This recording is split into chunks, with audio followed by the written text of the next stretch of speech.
रहे हैं city India news channel हक की आवाज। पैराडाइज फंक्शन पैलेस महबूब नगर। रुकन असम्बली महबूब नगर एनएम श्रीनिवास रेड्डी ने बीजेपी ज़ेर क़यादत मरकज़ी हुकूमत पर हालिया मरकज़ी बजट में कांग्रेस की ज़ेर इक़्तिदार रियासतों के साथ इम्तियाजी सलूक बरतने का इल्ज़ाम आयद किया। उन्होंने आज महबूब नगर मुस्तक़र के अम्बेडकर चौराहे पर TPCC सदर महेश कुमार गौड़ की कॉल पर मुनक़िदा एहतजाज में देवरकदरा रुकन असम्बली व महबूब नगर ज़िला कांग्रेस सदर जी मधुसूदन रेड्डी के हमरा शिरकत की और अपने खिताब में मरकज़ी बजट पर शदीद तनक़ीद की और कहा कि यह बजट बिहार, आंध्र प्रदेश और दीगर NDA हुक्मरानी वाली रियासतों को फ़ायदा पहुँचाने के लिए तैयार किया गया है, जबकि कांग्रेस की ज़ेर इक़्तिदार रियासतों जैसे हिमाचल प्रदेश, कर्नाटक और तेलंगाना को मुकम्मल तौर पर नज़रअंदाज किया गया है। रुकन असम्बली ने मरकज़ी वज़ीर ख़जाना निर्मला सीतारमण पर जानिबदारी का इल्ज़ाम आयद करते हुए कहा कि इनके इस रवैये के ख़िलाफ़ कांग्रेस ने रियासत गिर एहतजाज किया है।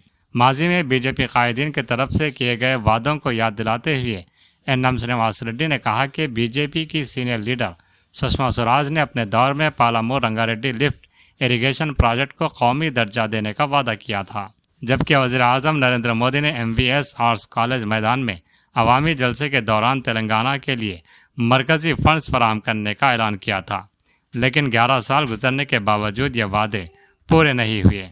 उन्होंने मज़ीद कहा कि हैदराबाद बेंगलोर हाईवे को 12 लाइन वाले ग्रीन फील्ड कॉरिडोर में अपग्रेड करने की यकीन दहानियों के बावजूद बजट में इस मंसूबे के लिए कोई फंड्स मख्तस नहीं किया गया।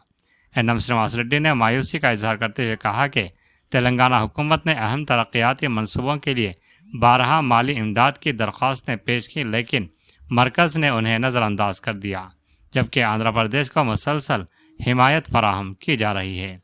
उन्होंने कांग्रेस कारकुनों पर जोर दिया कि वह एहतजाज में शिद्दत लाएं ताकि उनके मुतालिबात वज़ीर आज़म नरेंद्र मोदी, वज़ीर दाखिला अमित शाह और वज़ीर ख़जाना निर्मला सीतारमण तक पहुँच सकें।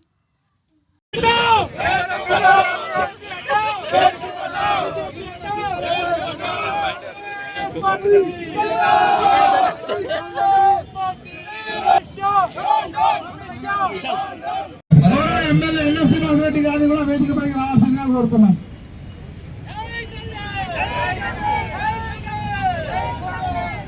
పాలమూరు రంగారెడ్డిని కూడా జాతీయత కల్పించకుండా పాలమూరు పట్ల కూడా వివక్షత చూపిస్తూ ఉన్న DK అరుణ గారిని కూడా మనస్ఫూర్తిగా చెప్తున్నాను నేను ఆమెకు ఈ పాలమూరు రంగారెడ్డి జాతీయత కల్పించడంలో ఫెయిల్ అయినందుకు ఆమె కూడా రాజీనామా చేయాలని చెప్పి మేమందరం డిమాండ్ చేస్తున్నాం.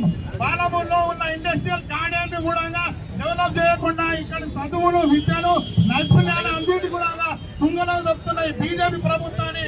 వెంటనే మనం అందరం BJP auto BJP auto. Thank you very much. ఇప్పుడు जिला माइनॉरिटी सेल अध्यक्षులు रेड्डी साहब और यहाँ महबूब नगर MLA साहब బడ్జెట్ ఆంధ్రప్రదేశ్ రాష్ట్రానికి ఇట్లా ఎన్డీఏ పాలిత రాష్ట్రాల మీదనే ప్రేమ కురిపించిందన్న విషయం చాలా స్పష్టంగా అర్థమవుతా ఉంది. కాంగ్రెస్ పాలిత రాష్ట్రాలైనా హిమాచల్ ప్రదేశ్ కావచ్చు, కర్ణాటక కావచ్చు, అలాగే తెలంగాణ కావచ్చు, పూర్తి వివక్షపూరితమైన ధోరణితోటి నిర్మలా సీతారామన్ గారు గత 9 సంవత్సరాలుగా మన మీద కక్ష సాధింపు చర్యలకు పాల్పడతా ఉన్నారు. అందుకే దీన్ని తెలంగాణ ప్రజలకు తెలియజేసేందుకే ఈరోజు రాష్ట్ర వ్యాప్తంగా ధర్నా కార్యక్రమాన్ని చేపట్టాం. మన పాలమూరు రంగారెడ్డి ఎత్తిపోతల పథకానికి ఆ రోజు నేను బీజేపీ ఎమ్మెల్యేగా ఉన్నప్పుడు సుష్మా స్వరాజ్ గారిని తీసుకొచ్చి ఇక్కడే జూనియర్ కాలేజ్ గ్రౌండ్స్లో మీటింగ్ పెట్టించి ఆమెతోటి జాతీయ హోదా ఇప్పిస్తాము అధికారంలోకి వస్తే అని చెప్పి అప్పుడు పార్లమెంట్ ఎన్నికల ముందు చెప్పడం జరిగింది. అప్పుడు ఆమె పార్లమెంటు ఫ్లోర్ లీడర్గా ఉండే సుష్మా స్వరాజ్ గారు. మరి అంత పెద్ద నాయకురాలు చెప్పింది. అలాగే నరేంద్ర మోడీ గారు వచ్చినప్పుడు కూడా పార్లమెంట్ ఎన్నికల సందర్భంలో ఇదే మహబూబ్ నగర్ ఆర్ట్స్ కాలేజ్ గ్రౌండ్లో, MBS కాలేజ్ గ్రౌండ్స్లో పాలమూరు రంగారెడ్డి పథకానికి జాతీయ హోదా ఇస్తాం, నిధులు సమకూరుస్తామని చెప్పడం జరిగింది. ఈరోజు దాదాపుగా 11 సంవత్సరాలు అయింది. కానీ భారతీయ జనతా పార్టీ సీనియర్ నాయకులు, సాక్షాత్తు ప్రధానమంత్రి గారు కూడా వారు ఇచ్చిన మాటను తప్పిండ్రు. పాలమూరు గడ్డ మీద వాళ్ళు ఇచ్చిన మాట తప్పిండ్రు. అందుకే ఈరోజు వాళ్లకు మేము తెలియజేస్తా ఉన్నాం, మా పాలమూరు బిడ్డలు ఇక్కడ ఎంపీని కూడా గెలిపించుకున్నారు.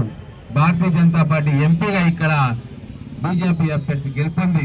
ఇది వారి బాధ్యత. ఇప్పుడు మా పాలమూరు రంగారెడ్డికి నిధులు సమకూర్చే బాధ్యత బీజేపీ ఎంపీలది.